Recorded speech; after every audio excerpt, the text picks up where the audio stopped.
Hello everyone, welcome to my new blog. আমার দিদির বিয়ের পর্বটা শুরু, আর সেখানে আমি তোমাদের সাথে শেয়ার করবো না সেটা কখনো হয় নাকি?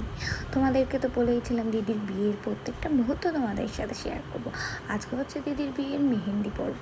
এই যে আমার হাতের মেহেন্দি, দেখে বলো তো কেমন হয়েছে।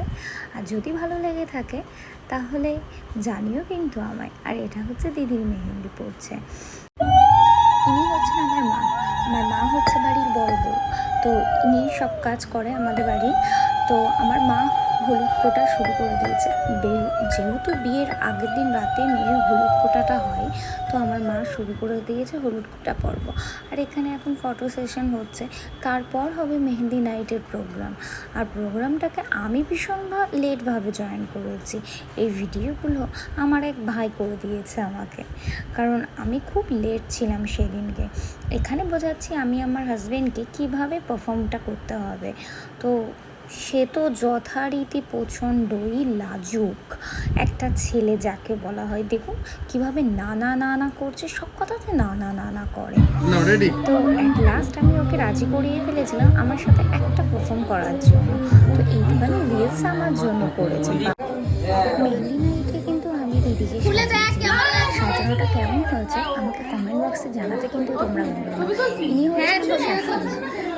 এখন আমার দিদিকে গিফট দেওয়ার পর্ব চলছে। তো আমার শ্বশুর বাড়ির থেকে ওকে এই হারটা দেওয়া হয়েছিল, আর ওকে পরেও ভীষণ ভালো মানিয়েছিল। এই হারটা খুব সুন্দর লাগছিল ওকে। আমার পার্সোনালি পছন্দ হয়েছে খুব, যার জন্য আমার শাশুড়িমাকে বলেছিলাম যে এটাই নিতে। মামারও খুব পছন্দই ছিল হারটা। তো এটা হচ্ছে আমার শেষদি। আমার শেষদি ওকে একটা ব্রেসলেট দিয়েছিল, ব্রেসলেটটাও খুব সুন্দর লাগছিল। আর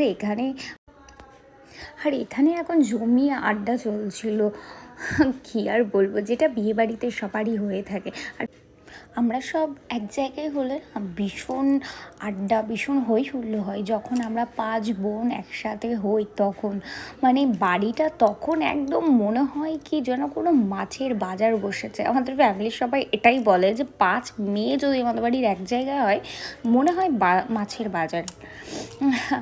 এই যে হচ্ছে পারফরমেন্স শুরু। এখন আমি আগের যে পারফরমেন্সগুলো ছিল সেটার কোনো ভিডিও আমি ক্লিপ নিতে পারিনি, বাট দিদির ভিডিওর ক্লিপটা নিতে কিন্তু আমি ভুলিনি। আমি টুক করে তখন চলে গেছিলাম, যেই শুনেছি আমার দিদি নাচ করছে তখনই আমি চলে গেছি একটা ভিডিও নেওয়ার জন্য। তো দিদির ভিডিও নাচ ফাচ সবই হচ্ছে, কিন্তু কোথাও গিয়ে না মনটার মধ্যে ভারী খালি খালি লাগছিল যে দিদি তো কালকে বিয়ে হয়ে যাবে, পরশু দিনকেই চলে যাবে। খুব খারাপ লাগছিল, কিন্তু কি করা যাবে, এটাই তো মেয়েদের জীবন।